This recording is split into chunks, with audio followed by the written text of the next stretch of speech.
Чувашские полицейские задержали подозреваемых в хищении денег со счетов граждан при помощи вредоносных программ. Злоумышленники действовали на территории всей страны. Только в Чувашии сообщения от них получили как минимум 3000 человек. По какой схеме работали эти хакеры, рассказала официальный представитель МВД России Ирина Волк. Сотрудники отдела КМВД по Чувашской республике провели крупномасштабную операцию одновременно на территории Свердловской и Самарской областей по задержанию злоумышленников, которые рассылали на мобильные телефоны вредоносные компьютерные программы. В последующем с банковских карт граждан похищались денежные средства. Текст сообщения, который содержал вредоносную ссылку, призывал непременно ее открыть. Например, «Это ведь твое, давай обсудим». Группировка состояла из 5 человек и начала действовать еще в 2015 году.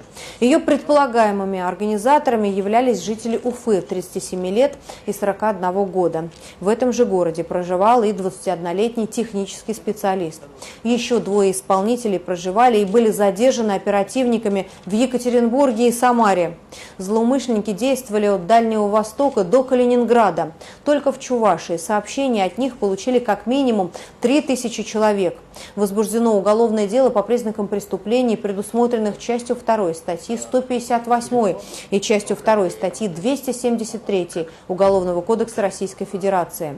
В ходе обысков у задержанных было изъято 20 компьютеров и ноутбуков, порядка 4000 сим-карт, 65 сотовых телефонов, 13 банковских карт и более 170 других технических устройств, которые предназначены для рассылки вредоносных сообщений. В настоящее время подозреваемые доставлены в Чувашию. Судом им избрана мера пресечения в виде заключения под стражу.